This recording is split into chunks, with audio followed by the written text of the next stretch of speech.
feel. Ooh, ooh, ooh. And you know how I feel. And you know how I feel. Ooh, ooh, ooh.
Ooh, ooh, ooh. And you know how I feel.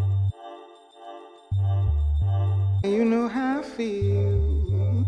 Ooh, ooh, ooh. And you know how I feel. And you know how I feel. Ooh, ooh, ooh.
test. Okay, boom. All right. Okay, it's a little bright. Just realized that. Hold on a second, guys. And 1 second. Oh, super strong. Oh, ow. Thank you. Okay. Oh, all right.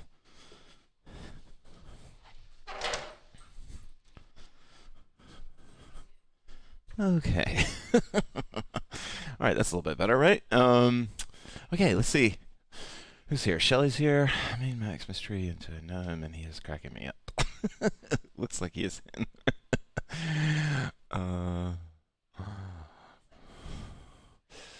let's see. Shayna's here. Oh, Lindsay was feeling bad, I guess. Lauren, sweet. Lauren, I'm really enjoying your whoop. I'm really enjoying your presence here. And thank you for joining our little group here. Let's see, who else? Carla's here, sweet. Oh, Lindsay, COVID. Yeah, well, I think this class is gonna be kind of chill. Um, okay, and then Jackie, sweet. If I missed you, or if you choose not to comment, that's fine. But the mic's a little low. Okay, so. Oh, Jackie, I read that. Jackie, I'm sorry.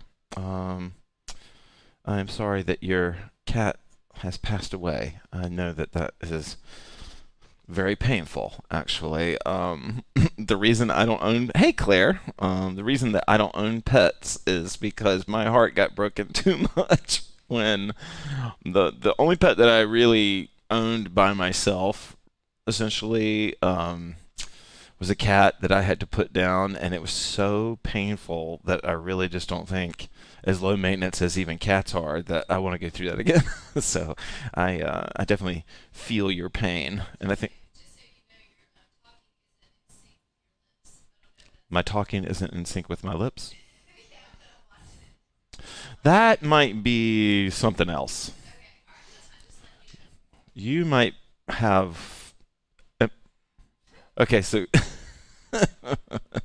so Tara is telling me. There's Tara tonight. And there's Rex. She is telling. Ooh, that's a little dark. She is telling me that that I may be out of sync. So I don't know if that's true or not, but there we go. That's a little bit better. Okay. Um.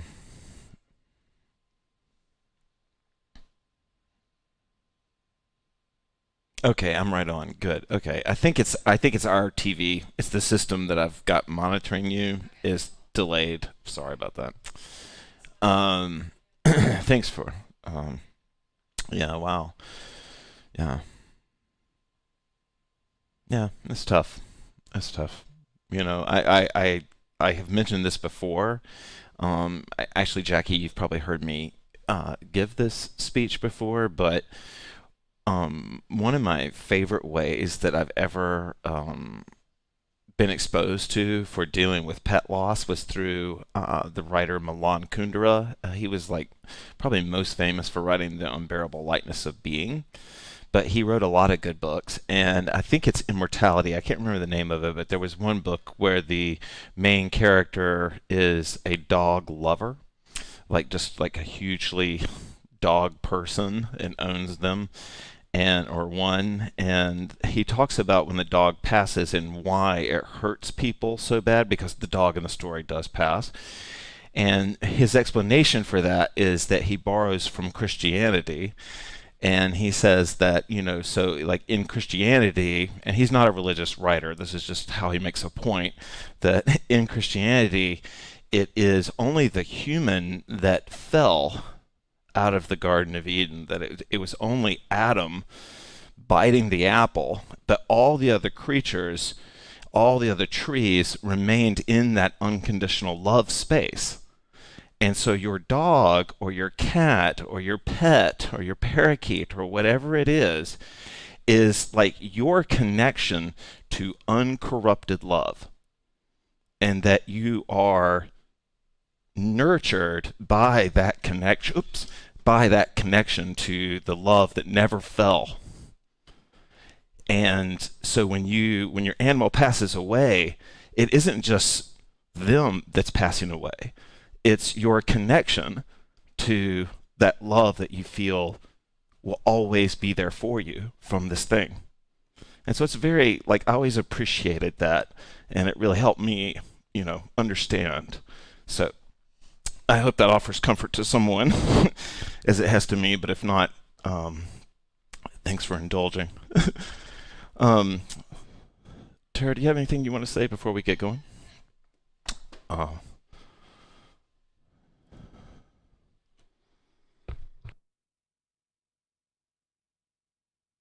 Okay, cool. I hope you understand. All right, so tonight's class, so full transparency here. I really could use some suggestions. It is hard, or it's not hard. Like it's not. I'm not saying this because I want you to say thank you, Bax, for everything you do. That's not what I'm saying. This, I love doing this. It's so fun. Teaching twice a week and having to have a theme for every class, so that people will want to watch or watch it on replay. It's kind of exhausting, and I still want to do it. I'm loving this, but I could use your suggestions. So if you have suggestions, even if you hardly ever comment, even if you don't even know if you'll watch the class you're suggesting, I could use some suggestions. I would love to kind of know where, and every time you guys make a suggestion, it always goes well. So thank you for that. And so if you have any, you can comment during this class or just throw them on any video. I'm going to make sure I catch up on all the comments. But thank you. All right, so let's jump into class tonight. The reason that I mention all of that is that tonight's class is really, I realize that the full moon is tomorrow. That honestly, in truth, I don't really pay attention to that kind of thing very much. But it gave me some ideas for pictures, and then when I looked up the meaning of full moons on Wikipedia, and then I looked into some more new agey sites, and I'm down. I don't really have that belief system, but like basically it's on this full moon, we're supposed to think about abundance, think about transformation. I read this one site that said, you weren't supposed to plan new things on the full moon, that you're supposed to just sort of look back and enjoy and embrace and all that. And with winter coming, it also means the cold moon because winter is coming. And so it all just sort of made sense to me. And so I think your hooping, some people have a really restricted spaces and their hooping can stop once they get cold, once the weather gets cold. And so tonight, hopefully, we're going to do things. Hey, Rex.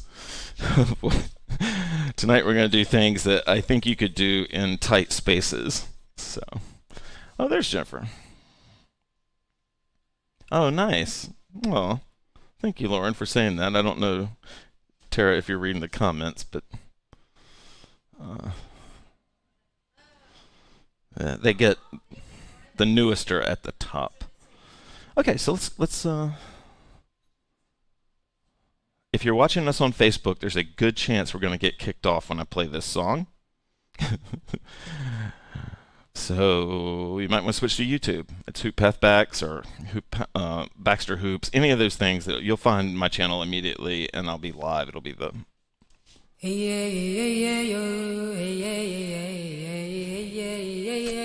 Actually, let's not get kicked off.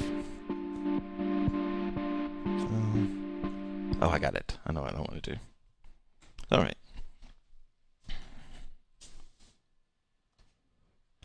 Audible breath in.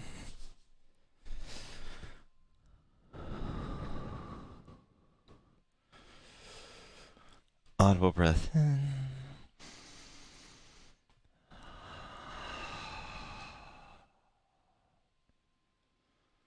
Tonight we're going to start with the silent sway. but it won't really be silent because I'll invite you to hear your breath while you're moving.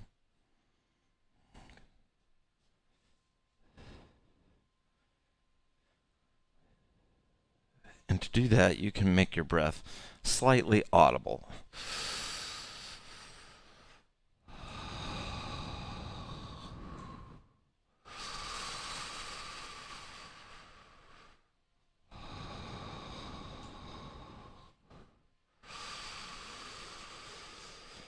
I like to close my eyes while I do it, but whatever feels good.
Audible breath in.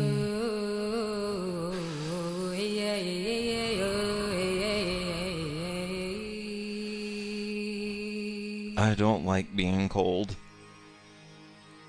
Like a desert bloom, I sit at your feet. But I'm going to have to be. Like a desert bloom, Winter is coming. I sit at your feet, trolling for raindrops. Audible breath in. To fall from your lips, to fall from your lips, waiting to be awoken and born by your calling, waiting to be awoken and born by your calling, and waiting.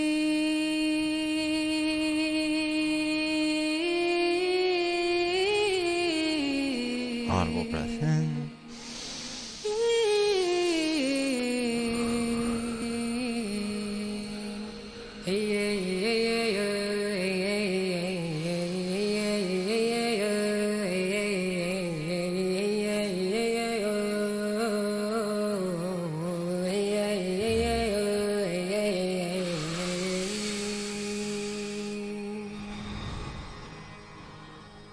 The blood-red lullabies rocking my throat.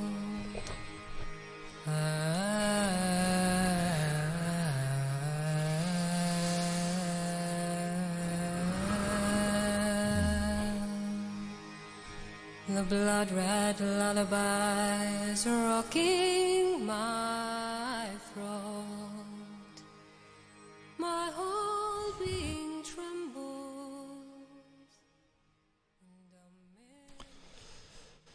All right. Okay. All right. So, kind of funny story. It's been a while since Tara's taken a class at night here with me, and she wore green, and it's totally cool. It looks great. But it also matches the green screen, so that we're not trying to be cute or anything funny, but she forgot. Well, I didn't even think about it. I would have told you, but I didn't even think that I was going to be doing green screens on you in a second, so I don't know if you guys can sort of see, but Hey, walk over to the other one. They'll see it. No, the other side. Yep. Yeah, you see the moon on you. There you go. Yeah, yeah. Okay. All right.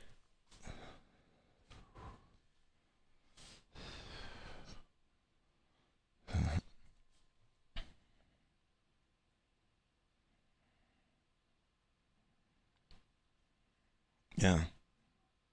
Yeah. Well, let's talk a little bit about discoveries here. All right. One sec.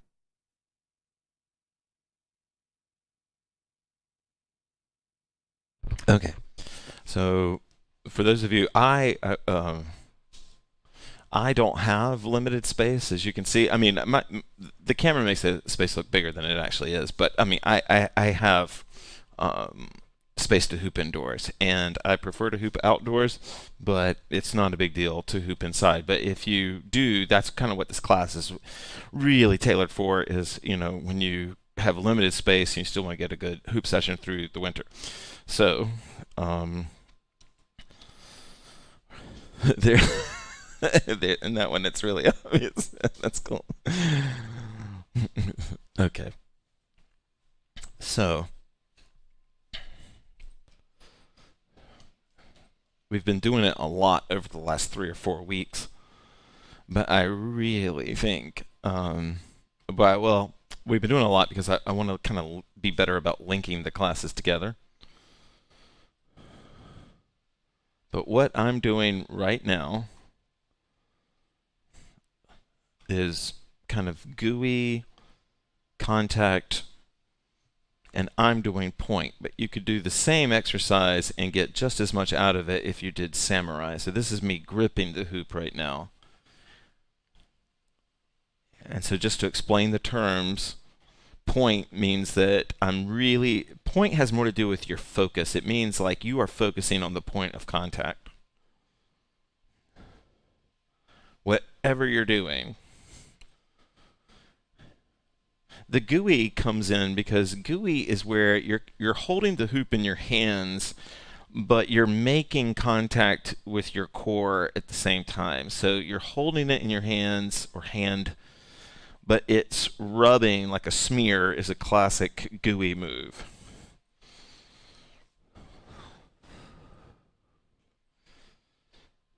And GUI-ness, actually, I think we'll switch over to our new track here. I don't believe that even the grain of events in the future is determined now.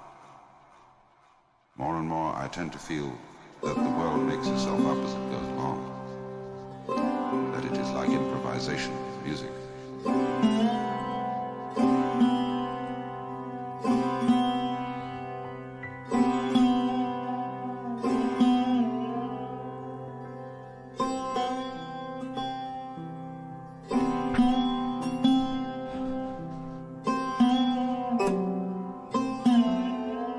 And because I'm making contact with me the whole time, my hoop is always really close to me. So for limited spaces,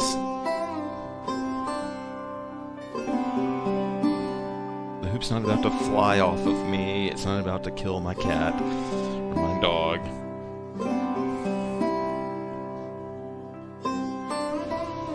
Audible breath in.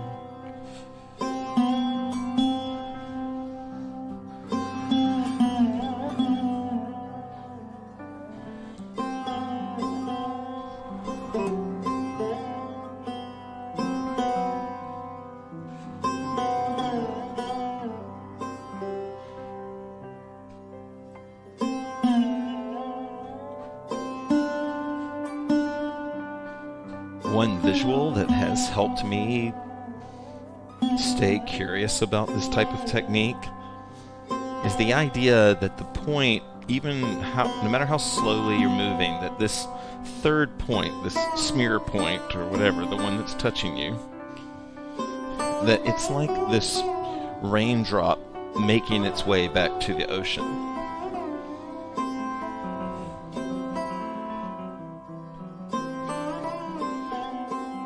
that its path around you is just part of a long trip home.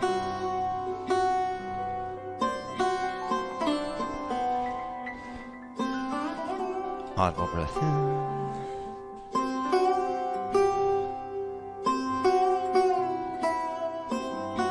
And all the different friction points that you feel,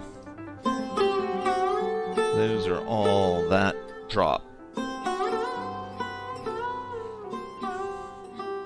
Audible breath in.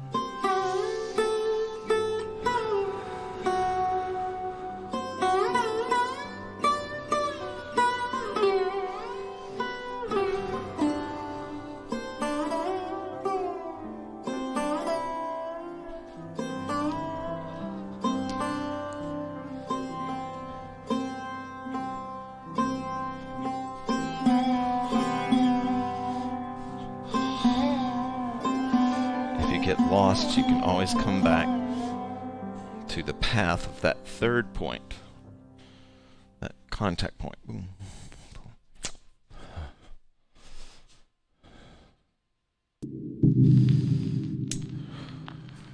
Okay. Tara's not a big talker. She has a mic if she wants to talk, but I'm not gonna. Oh wow, I'm behind you somehow. Okay.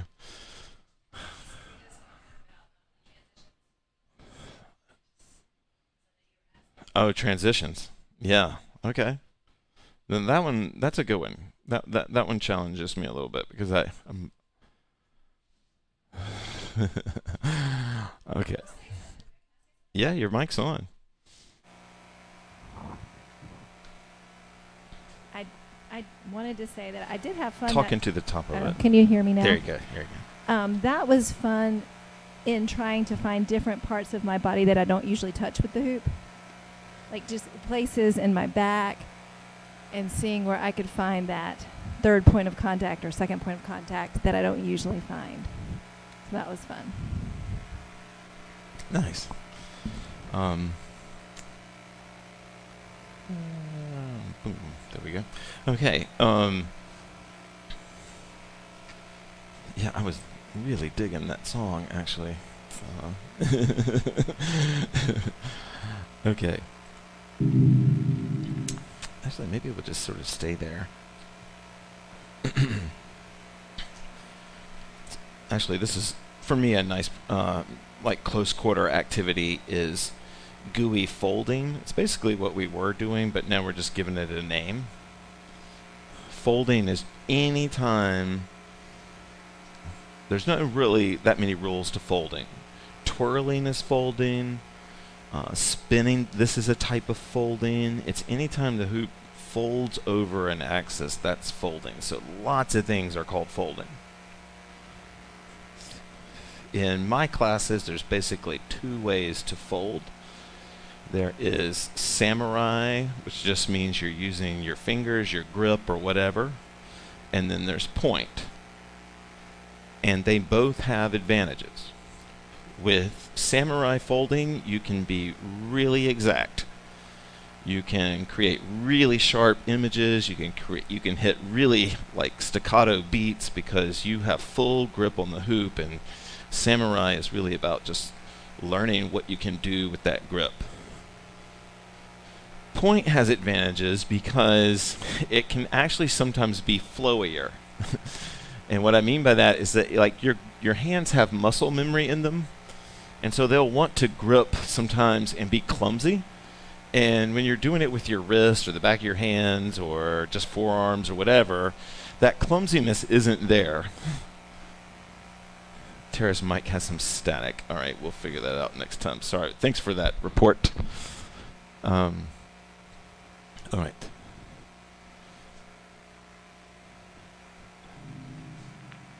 So we're going to do some gooey folding.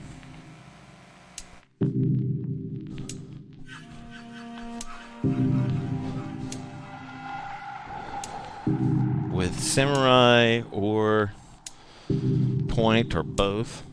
I'm going to use samurai right now.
I'm fully. I believe you all feel this way about your practice space.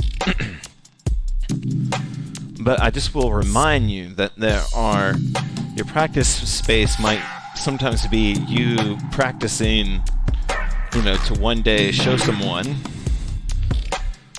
or it might just be you practicing for you. And both can happen at the same time. But sometimes people can get stuck in performing for someone else. Practicing for someone else in order to perform.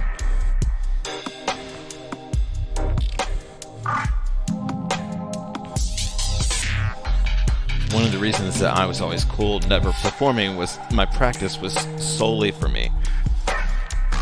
I wanted to go to Burning Man and blow people away. I wanted people to tell me that I was an awesome hooper.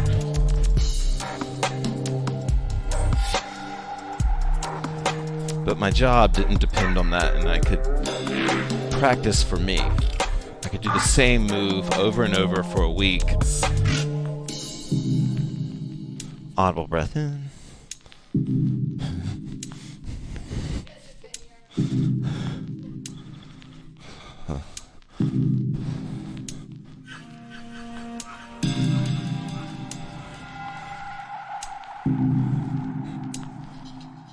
Thank you, Jordan.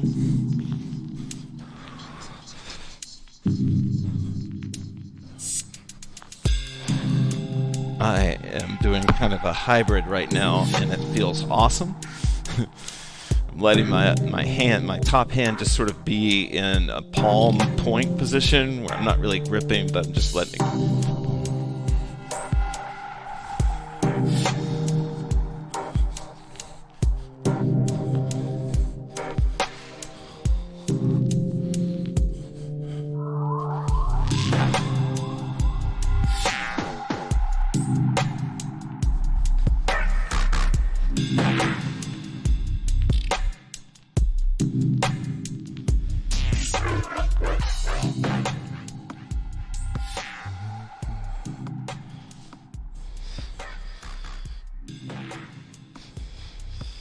Nice.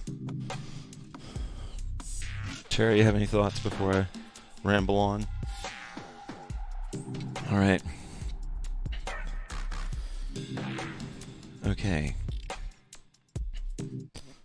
I hope I have my songs correct here. Okay, so there is to sort of we're going to get the heart rate going just a little bit more, and I think these exercises will work in small spaces, and they kind of relate to what we're doing. We've done these before. This isn't anything new, but we're gonna do some horizontal rolling moves, and eventually we're gonna do a little bit of core hooping, and then we'll free hoop. But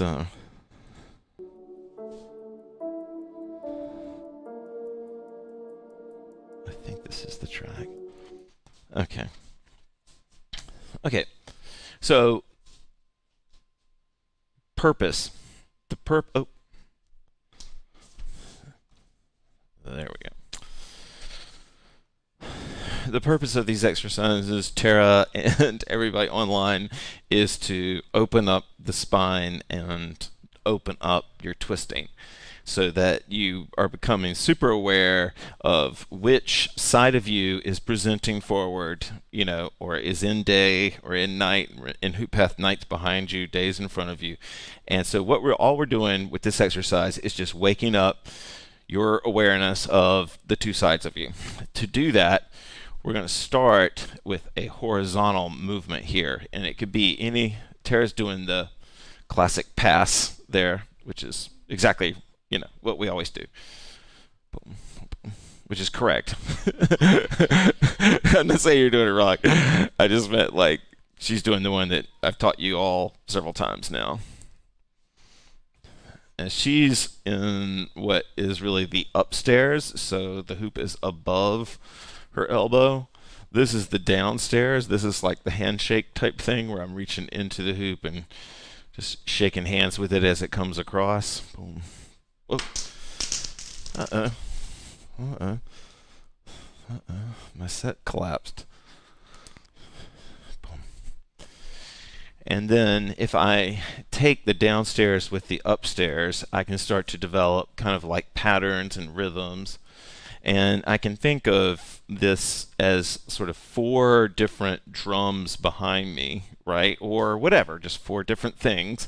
And so there is this, there's this, there's this, and then there's this. And then there's variations on that because you could do all of those with 2 hands on the hoop, or you could do all of those with 1 hand on the hoop, or you could do all those with the same hand on the hoop. This is me doing them all on the same hand.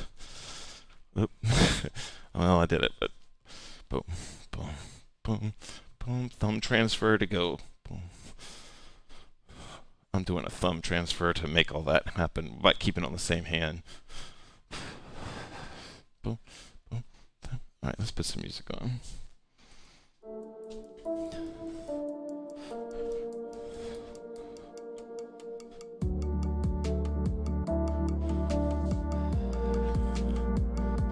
Ooh, okay, so Tara's also doing something that I dig right now.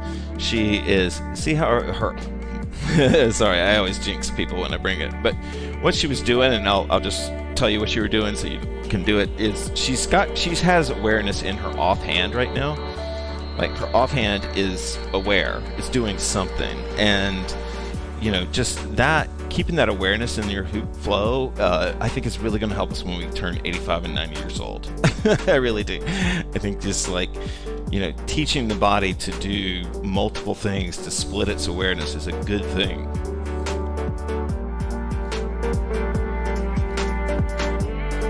So I'll demo some of what we're talking about with this move. This is the move.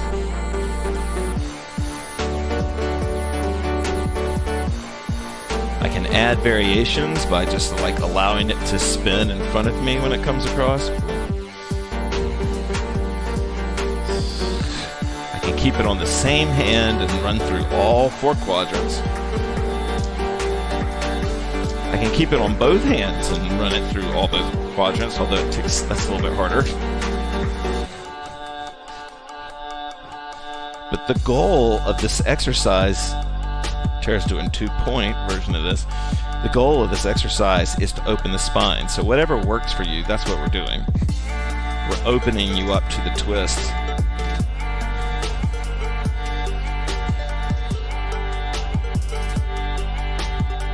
I really love this song.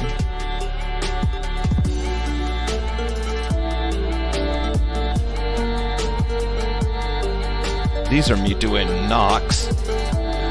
That's essentially what we're doing right now. I'm knocking the hoop into. Boom, boom, boom. These would be if you wanted to do angle knocks. Kind of.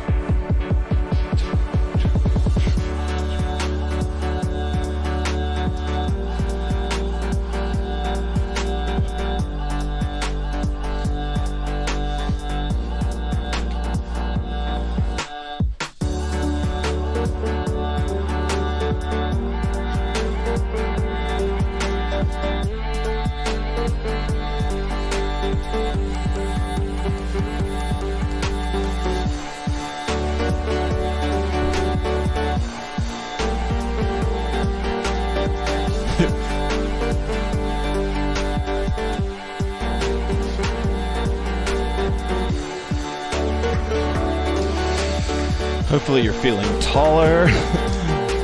That can help.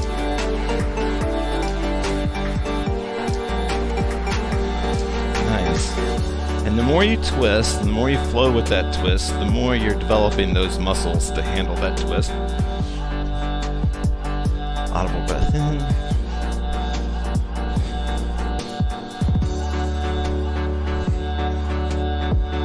Your energy is going towards this is good for my body.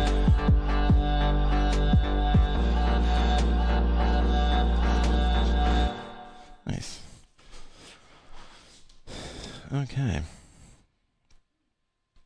That was fun.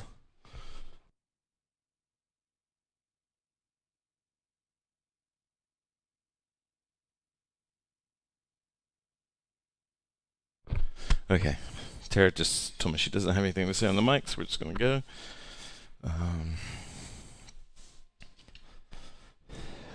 All right. Actually, yeah. I just changed my mind on what song I want to do. So I want to talk about fits of breaks, and but I don't want to kill your flow at home. So if you are feeling this off body knocks, you could do that same thing. But we're going to talk a little bit about on the body breaks. But we're going to do the breaks really without any core hooping at all. We're just going to do constant breaks. Boom, boom, boom, boom, boom.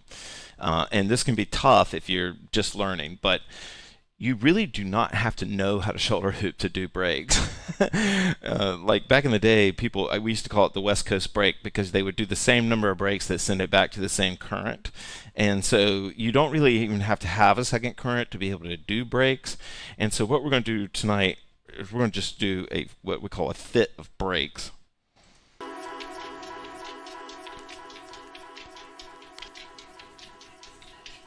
Yeah, I don't know where Homeboy went. Okay, but this isn't going to be hard. I'm going to show you how easy this is going to be, because the skill you were just doing is that twisting is all you have to do for this. Now, I don't want to ruin your fun, so if this is what you want to do, if this is how you want to enjoy the breaks, that's fine. But I'll show you maybe on the bird's eye here that when I'm doing a series of breaks, do you see how my shoulders are changing? Boom, boom, boom, boom, boom, boom, boom. I'm sending the hoop to the other arm or to my chest. You want to think about a destination for where you're sending the hoop. And I know this is going to sound crazy, but there's a method to my madness tonight. We've been talking about the smear point the whole night. We've been talking about contact. So sometimes to help you find this move, think about the center point, this what you might consider like a third point here, and how the hoop is hitting that each time it's going. And sometimes that can help you find your sort of uniformity in your break. That it's not the left hand or the right hand, it's like some point on your chest or your back or somewhere. Probably not hitting your back, but on your chest. There you go. And the quicker your twist, because the thing is that the moment the hoop hits zero, the moment it hits zero, it falls, okay? So when it hits, so your reverses have to be quick because you don't want it to get to zero, you want it to get to almost to zero. And then you want to send it back the other way with overwhelming force. I'll show you what these look like in. So I'm here. So if I want to do a fit of breaks, you see how I'm turning my shoulders? That's what makes it easy. Now I can do this without turning my shoulders, but that's hard. What makes it easy is me using all 100% of my body. Now there's a trick that I do that you don't have to. This is just, my arms are built this way, it just helps me. So I bring my elbows up. So when I'm making these engagements with breaks, my elbow is not down here, it's out here.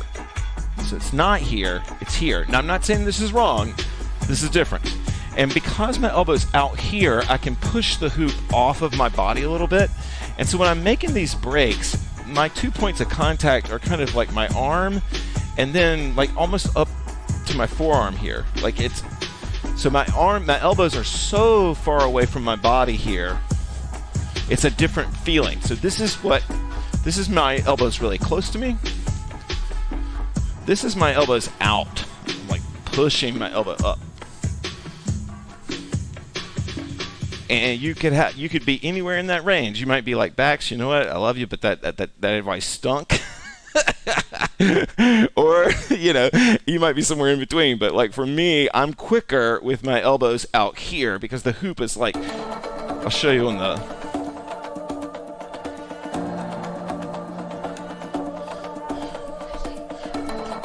All right, Tara just said it was helpful. So the hoop is not even hitting my back right now. Do you see that? And it's not even hitting my day, it's just being locked. Oh, this is good. Okay, you can sort of see. Sticky. This is one tree actually. sticky breaks, though. Nice, T. All right. Maybe I did give some good advice. Tara's ripping it up now. There she goes.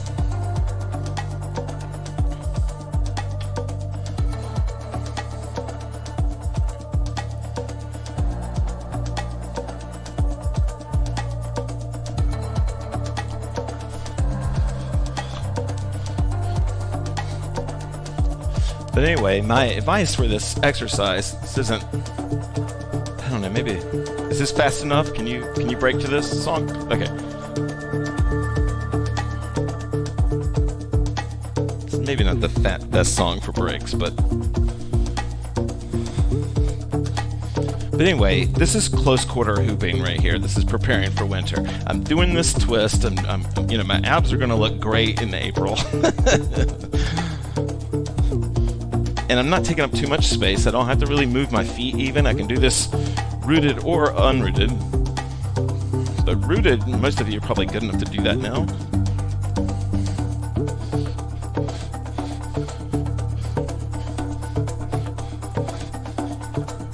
When I'm teaching in this class, I'm showing you my way. I'm not showing you your way, right? So keep that in mind. Like, you might have your way. I'm showing you my way and sort of like how I got here.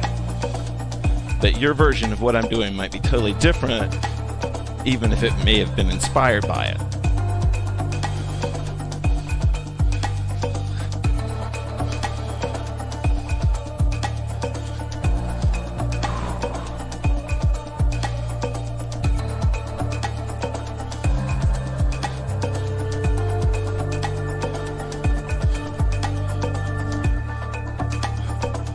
Oh, nice, Carla. Elbows up. Worked for Carla. Sweet.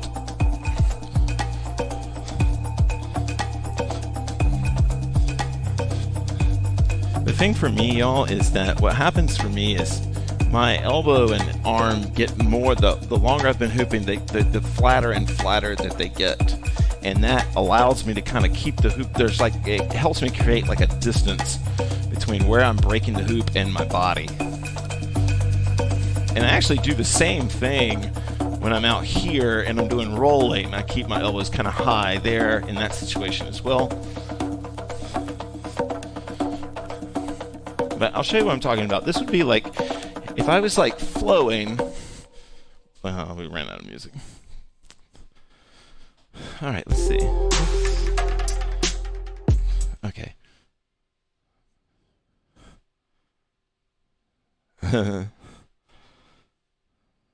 Yeah. I actually, I'm with you on that one. That image, Shelley. I used to teach core hooping based on the idea of hitting different pedals or pads under your feet. We're kindred that way. Yeah. Breaking on my forearms and wrists when my elbows go. Nice. All right. Tara, anything to say before we move on? Okay. Actually, let's do one more sort of workout-y thing, but not core related, but samurai related. And if you're getting tired, you can take your space from this kind of thing. But when I'm in tight spaces, it's a chance to work on strength as well.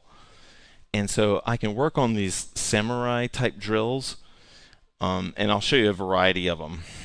If I really want to work on my hand strength, just holding the hoop as horizontal as possible with one hand, requires some strength. You're turning the hoop down to make it look flat, and you can switch hands when you get tired.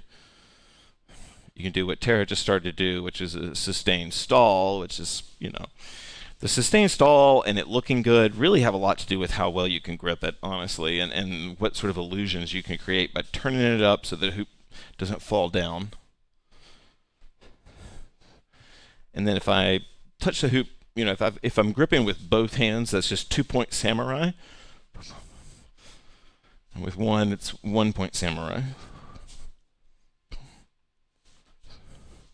And there is a classic drill that you can do, and you don't have to do it with me now. I think Tara's done this before, but If you haven't, Tara, just skip it. But it can be fun to do, especially if you're uninspired and you're in close quarters. And this is the move. It comes up. Let's see.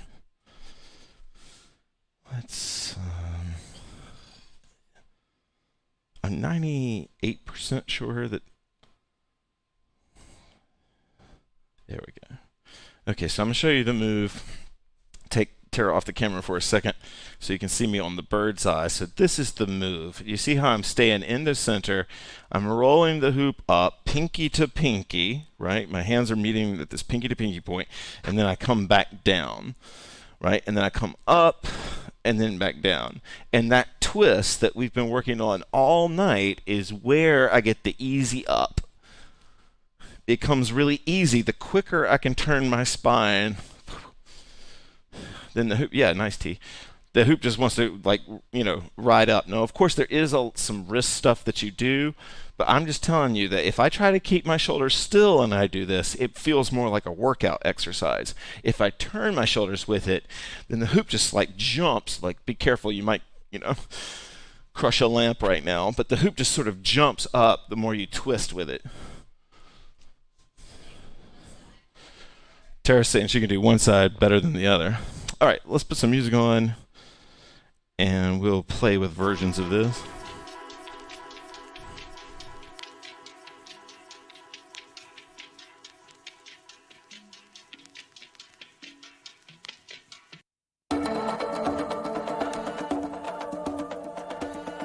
Okay, this is good. All right, so I'm going to show you the move, and then I'll bring Tara back on the camera because she's got it.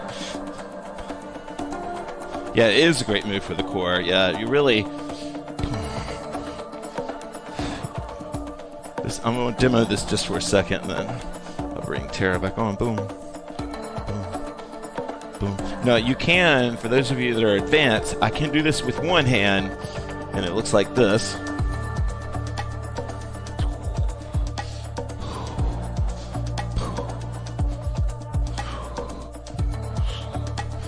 This is the two-handed.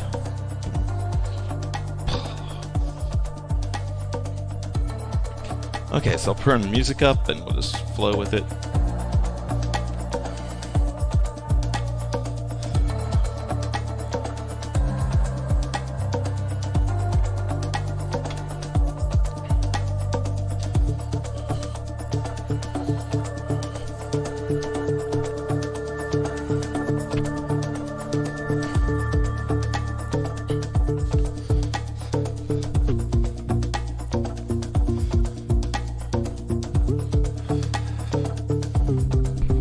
And let me show you one more thing here.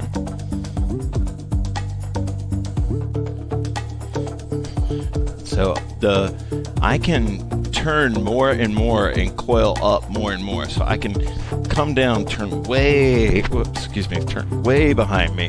Boom.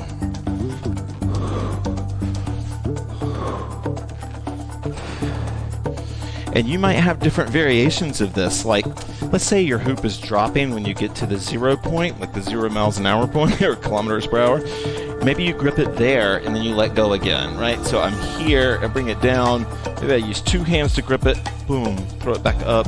Two hands to grip it, throw it back up. So maybe both hands aren't on it, but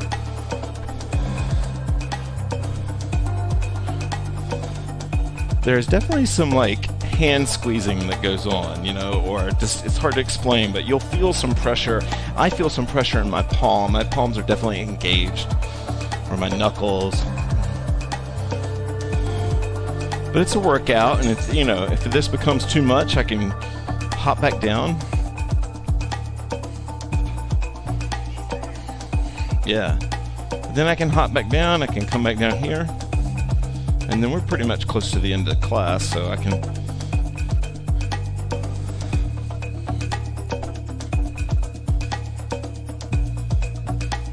Yeah, okay. We are kind of close.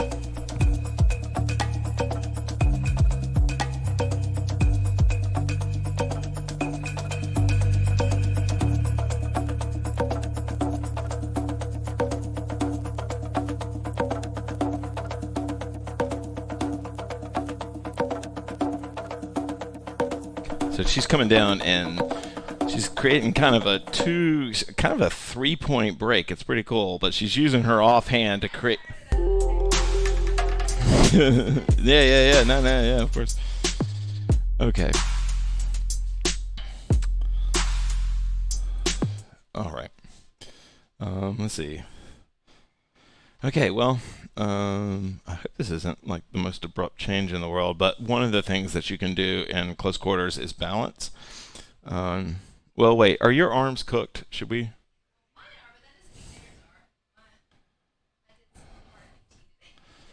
Well, maybe our arm. Are y'all? Are your arms cooked? Maybe we shouldn't do balance right now. Actually, I think what we'll do is some gooey floor. I don't want to do balance. Let's relax off that. I want to do gooey floor. This was another exercise I thought about after today's practice. So I'm gonna demo this to you without music. And this will be our last sort of formal exercise, and then maybe we'll have a song or two for free hoop. But this can be a really, I don't know, I mean, maybe it's not for everybody, but I have the floor to do it, but I really like in close quarter hooping, I used to do this in hotel rooms, to let one leg bear weight and let the other leg just sort of lightly touch the floor. And then when I'm ready, I shift the weight into that leg, and then I can make the other foot as light or as heavy as I want to, and I can have a lot of fun just playing with the lightness and the heaviness of it. Like maybe it becomes so light that it pulls off the ground.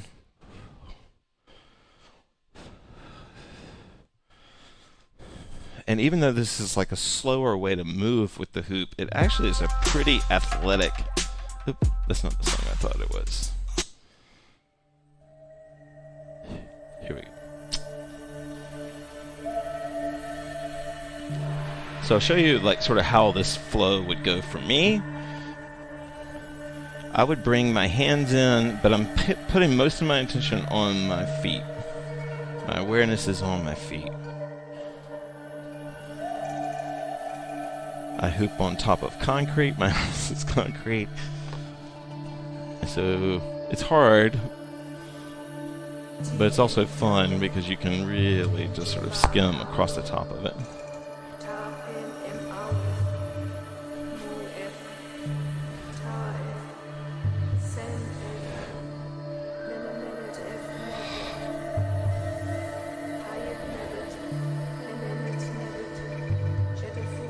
And I'm using my off leg, or the leg that's bearing the least amount of weight. I'm using it kind of in the same way that I was trying to find the point of contact when we started tonight.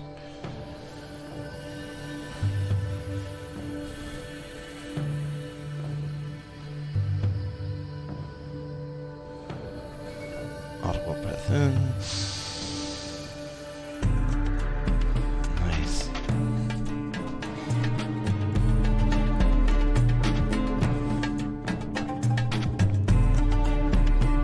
Good night, Lauren. Thanks for joining tonight. This will be our last song.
Audible breath in.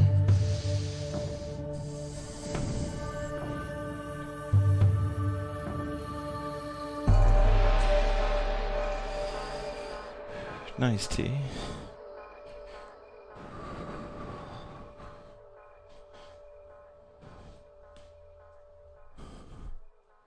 Okay. Yeah, that's good. Nope. Okay. I think, huh.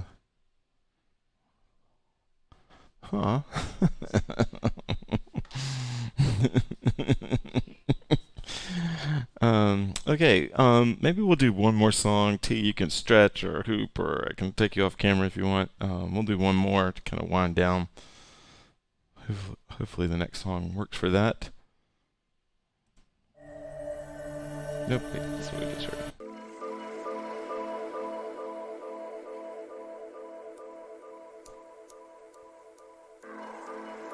Sorry, I'm making sure this is the song. I think it is. Tara, thanks for joining tonight.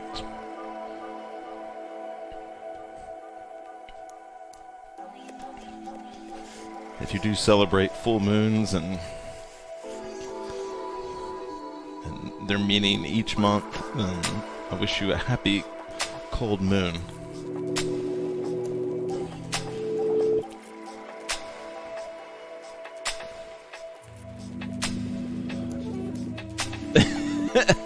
Rachel, that's funny. Rachel says she has a monster Christmas tree. Wow, okay, you went for it. Go big. Look, hey, look. I will always be the friend in your ear saying go big. I promise. Thank you, Carlo. Okay, we'll free it from here.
Thank you, Claire. Thank you, Rita. Thank you, Rachel. Hey, Patrick. Rachel, you're killing me with this.